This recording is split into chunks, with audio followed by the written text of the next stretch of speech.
Elena Vázquez acababa de dar a luz al hijo tanto deseado cuando su marido Diego, CEO multimillonario, entró en la habitación del hospital con los papeles del divorcio y su amante vestida de rojo.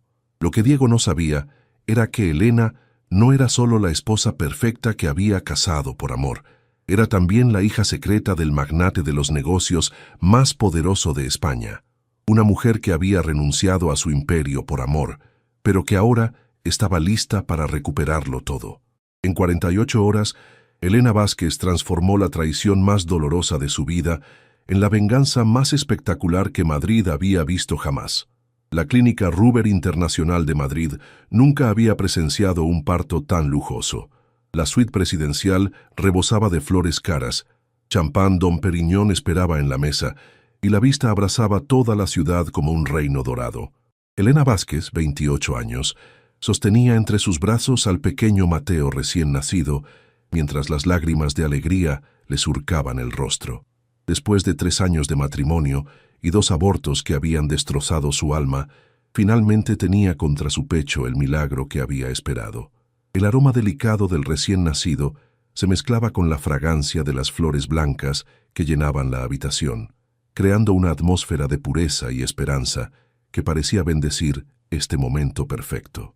Diego Vázquez, 35 años, CEO de Vázquez Holdings, con un patrimonio de 500 millones de euros, no estaba presente. El pasillo del hospital se había convertido en su oficina improvisada, donde negociaciones millonarias se discutían con la misma urgencia que debería haber reservado para el nacimiento de su hijo. Elena había aprendido a aceptar esta realidad cruel. Ser la esposa del 4.º hombre más rico de España significaba vivir siempre en segundo plano. Pero cuando la puerta se abrió y Diego entró con una expresión que ella nunca había visto antes, la atmósfera de la habitación cambió instantáneamente. Detrás de él caminaba una mujer que Elena reconoció inmediatamente. Valentina Castro, 26 años, modelo e influencer.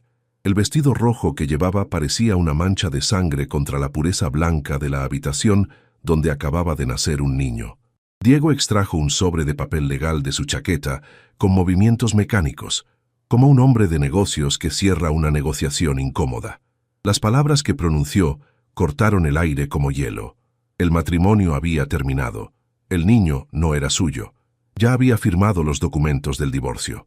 Elena miraba incrédula las pruebas de paternidad en la mesita de noche, matemáticamente perfectas, científicamente incuestionables, mientras Diego las ignoraba con el desprecio de quien ya había decidido su propia verdad. Valentina se acercó a la cama con la gracia letal de una serpiente, su perfume caro, pareciendo contaminar el aire puro de la habitación. El pequeño Mateo comenzó a llorar, como si su corazón diminuto sintiera la devastación que se abatía sobre su familia antes de haber tenido la oportunidad de conocerla. Diego ni siquiera lo miró mientras informaba a Elena que tenía 48 horas para desalojar el chalet. Cuando la puerta se cerró detrás de Diego y Valentina, que salían tomados de la mano, como si acabaran de convertirse en padres, en lugar de haber destruido una familia, Elena se quedó sola en la suite lujosa que de repente se había convertido en una prisión dorada. Las lágrimas caían sobre el rostro de Mateo mientras ella lo acunaba, susurrándole palabras de consuelo que eran más para sí misma que para él. Pero lo que Diego y Valentina no sabían, mientras celebraban su victoria en los pasillos del hospital, era que Elena Vázquez nunca había existido realmente. Era solo un personaje que Elena Mendoza había interpretado durante 3 años por amor, y ahora la verdadera Elena estaba a punto de despertar. Esa noche en su habitación del hospital sumergida en el silencio de Madrid, Elena no pegó ojo. Mientras Mateo dormía pacíficamente en la cuna, ella miraba fijamente el techo con ojos que ya no lloraban. La rabia había sustituido al dolor, la lucidez había borrado la desesperación. Al amanecer hizo una llamada telefónica que no había hecho en 3 años. La voz que respondió del otro lado pertenecía a Salvador Mendoza, 65 años, el hombre más poderoso de España que nadie conocía. Mientras los periódicos celebraban marionetas como Diego Vázquez, Salvador movía los mercados desde las sombras con un simple gesto de la cabeza. 3 años antes, Elena había elegido el amor en lugar del poder. Había renunciado al apellido Mendoza para convertirse en Vázquez, había rechazado miles de millones para casarse con un hombre que creía que la amaba por lo que era. Salvador nunca le había perdonado esa elección, pero la sangre era sangre. Elena relató todo con voz firme. La traición, la humillación, la forma inhumana en que Diego había ignorado a su nieto recién nacido.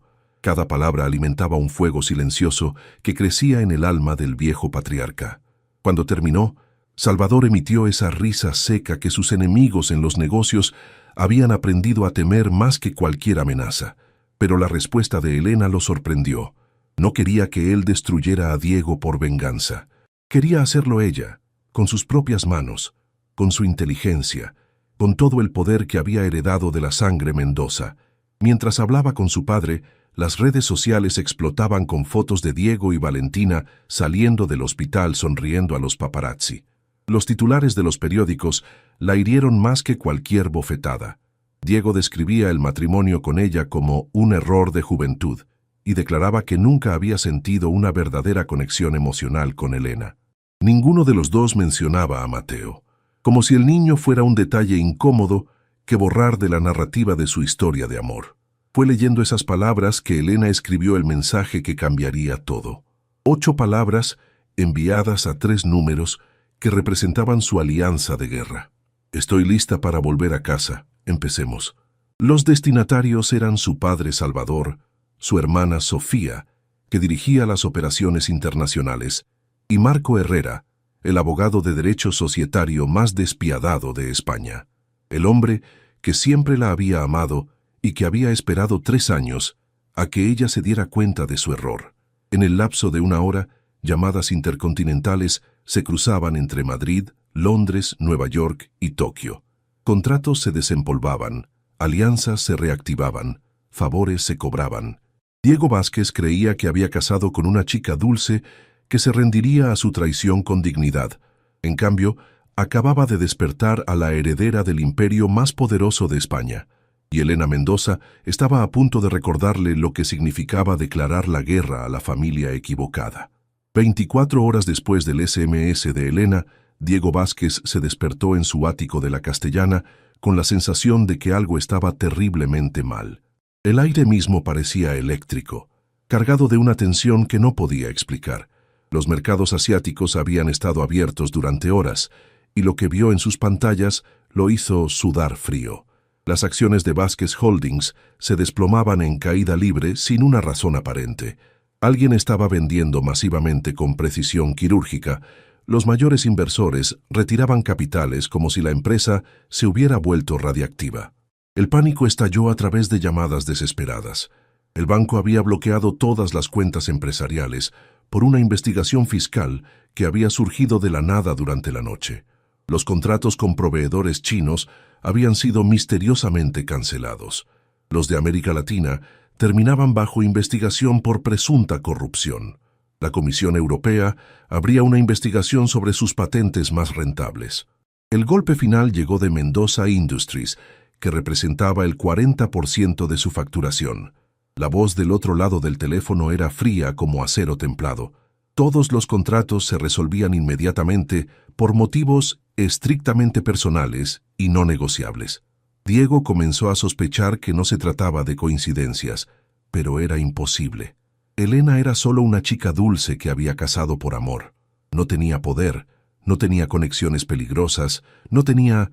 Su asistente entró aterrorizado, mostrando una tablet con manos temblorosas. En todos los canales españoles, la imagen de Elena con Mateo dominaba las pantallas.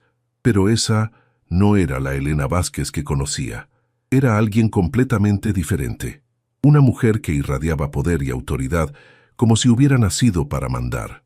El periodista anunciaba que Elena Mendoza, heredera del imperio Mendoza Industries, regresaba al mundo de los negocios después de 3 años de ausencia voluntaria.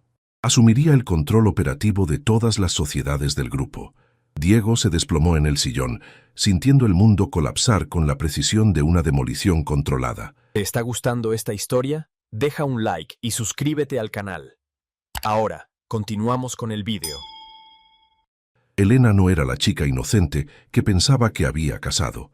Era la heredera de uno de los imperios más poderosos de Europa. El teléfono sonó. Era Elena, y la voz que salió del auricular era irreconocible, fría, segura, letal. «Hola, Diego. ¿Te está gustando el día?» En los días que siguieron a esa llamada telefónica, Madrid presenció el colapso más espectacular de su historia financiera reciente. Diego Vázquez, que una semana antes controlaba un imperio de 500 millones, se encontraba recogiendo los pedazos de una vida que se desintegraba hora tras hora. Valentina desapareció como niebla al sol tan pronto como los contratos publicitarios se agotaron y su reputación en el mundo de la moda se volvió tóxica.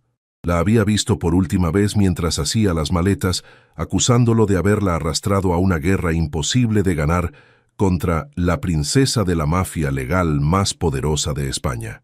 El golpe más cruel llegó cuando Diego descubrió que el chalet donde había vivido con Elena nunca había sido suyo. Siempre había pertenecido a Mendoza Industries, prestado a Elena como dote personal. Ahora que el matrimonio había terminado, ella estaba ejerciendo su derecho de propiedad. 24 horas para desalojar la casa que había creído poseer. Mientras recogía sus pertenencias como un ladrón en su propia morada, Diego comprendió que esto también formaba parte del plan de Elena. Ella siempre había sabido que un día podría recuperar todo. Había casado con un hombre que pensaba controlarla, mientras siempre había sido ella quien gestionaba cada aspecto de sus vidas. Los periódicos relataban cada detalle de su caída como una telenovela en directo. De príncipe de los negocios a pobre de la periferia. La venganza perfecta de Elena Mendoza campeaba en cada revista del país. Pero el momento más doloroso llegó viendo las fotos de Elena en la prensa internacional. Ya no era la chica tímida que había casado. Se había convertido en una mujer de poder absoluto, elegante y segura, hermosa de una manera que él nunca había notado cuando la tenía a su lado cada día. Forbes la retrataba en portada. Elena Mendoza, la mujer más poderosa de España, es también la madre más determinada del mundo. En las fotos, la sostenía a Mateo mientras firmaba contratos, inauguraba sedes empresariales, era entrevistada como líder visionaria del business moderno. El golpe final llegó con una carta escrita a mano, entregada en el estudio de la periferia donde ahora sobrevivía. La caligrafía elegante de Elena, que conocía tan bien, ahora trazaba palabras de despedida definitivo. La carta explicaba que su empresa destruida, la reputación en cenizas, la vida social inexistente, no eran la venganza de Elena. Eran simplemente las consecuencias de sus elecciones. La verdadera venganza era que él ahora sabía quién era ella realmente y se daba cuenta de lo que había tirado, la mujer que podría haberlo convertido en el hombre más poderoso de España. Había elegido a una modelo superficial en lugar de la madre de su hijo. Ahora vivía con las consecuencias para siempre. Diego terminó de leer y por primera vez lloró. No por el dinero perdido, no por la empresa destruida, sino por la conciencia de que había destruido con sus propias manos lo más precioso de su vida. Era demasiado tarde para todo. 2 años después de esa traición que había cambiado todo, Madrid observaba fascinada el ascenso imparable de Elena Mendoza. Ya no era solo una empresaria exitosa, se había convertido en el símbolo viviente de cómo una mujer traicionada podía transformar el sufrimiento más profundo en la victoria más espectacular. El pequeño Mateo, ahora de 2 años, a menudo acompañaba a su madre a los eventos más importantes. Los fotógrafos lo adoraban, un niño hermoso con ojos vivaces que tomaba la mano de la mujer más poderosa de España. Nadie se atrevía a mencionar a Diego Vázquez en su presencia. Se había convertido en un fantasma del pasado, un error del que nadie hablaba más. El chalet donde una vez había vivido el matrimonio fallido había sido transformado en un centro de excelencia para madres solteras en dificultades. Elena había supervisado personalmente cada detalle, transformando recuerdos dolorosos en esperanza concreta para cientos de otras mujeres que enfrentaban traiciones y abandonos.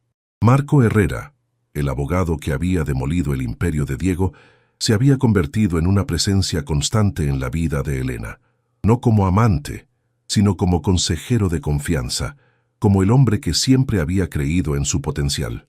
Una tarde, viendo a Mateo jugar en el jardín, Marco le dijo algo que la hizo reflexionar. Estaba orgulloso de ella porque podría haber simplemente destruido a Diego por venganza. En cambio, había construido algo hermoso de las ruinas de su sufrimiento. Era cierto. Cada euro sustraído a Diego había sido reinvertido en proyectos sociales. Cada empresa adquirida durante el colapso del Imperio Vázquez se había convertido en un modelo de excelencia. Cada victoria personal se había transformado en oportunidad para otras mujeres de redimirse. Elena llamó dulcemente a su hijo, que corrió hacia ella con esa sonrisa luminosa que hacía que cada sacrificio valiera la pena. Lo tomó en brazos, sintiendo el peso perfecto de su nueva vida. Cuando Mateo le preguntó si de mayor tendría una empresa como la suya, Elena sonrió y le enseñó la lección más importante. El verdadero poder no es lo que quitas a otros para herirlos, es lo que construyes para hacer el mundo mejor. A lo lejos, las luces de Madrid se encendían como estrellas que celebraban el renacimiento de una mujer que había transformado la traición más dolorosa en la victoria más espectacular de su generación. 3 años después de la traición, un día de primavera madrileña, Elena recibió una llamada inesperada. Diego estaba en el hospital. Un infarto a los 40 años. Los médicos decían que probablemente no pasaría la noche, y había pedido verla. Elena permaneció en silencio durante largos minutos. Mateo, ahora de 3 años, dibujaba concentrado en la mesa de la cocina de su nueva casa. Cuando le preguntó si estaba bien, ella respondió simplemente que tenía que ir a ver a una persona de su pasado que estaba enferma. El Hospital La Paz era muy diferente de la clínica lujosa donde había nacido Mateo. Olor a desinfectante y luces fluorescentes creaban una atmósfera de resignación. Diego estaba en la habitación 204, conectado a máquinas que mantenían con vida lo que quedaba del hombre que una vez se había creído invencible. Cuando Elena entró, él abrió los ojos y el tiempo pareció detenerse. Había venido, susurró con voz quebrada. Ella respondió que siempre había sido demasiado orgulloso para morir en silencio. Diego preguntó por Mateo. Elena contó que estaba bien, que era inteligente y valiente, todo lo que un hijo debería ser. Tenía sus ojos, su nariz, probablemente el mismo corazón testarudo. Diego finalmente lloró, admitiendo que había sido un estúpido. Había tirado lo más hermoso de su vida por vanidad. Valentina lo había dejado tan pronto como se acabó el dinero. Nunca había sido amor. Cuando preguntó si ella habría podido perdonarlo alguna vez, Elena permaneció largo tiempo en silencio. Luego dijo que ya lo había perdonado, pero el perdón no borra las consecuencias. Él había tomado decisiones, y ella había tenido que vivir con esas decisiones. Mateo había crecido sin padre por esas decisiones. Cuando Diego preguntó si era demasiado tarde para conocer a su hijo, Elena respondió con dulzura despiadada que sí, era demasiado tarde. Mateo no sabía quién era, y nunca lo sabría. Era mejor así. Diego aceptó el veredicto que se había ganado. Dijo estar orgulloso de lo que ella se había convertido, de cómo había criado a su hijo, de cómo había transformado todo en algo hermoso. Elena se quedó con él hasta el final, tomándole la mano mientras la vida se escurría lentamente.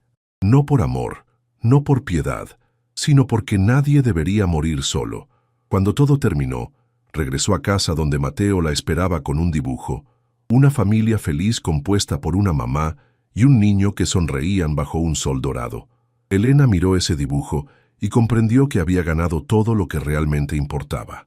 No la venganza, no la destrucción de Diego, sino la construcción de una vida nueva y significativa para ella y su hijo. Esa noche, mientras Mateo dormía, Elena se asomó a la ventana y contempló Madrid que brillaba en la noche. Cada luz representaba una posibilidad, un sueño, una vida que continuaba a pesar de todo. Ella había transformado la traición más dolorosa en la victoria más hermosa.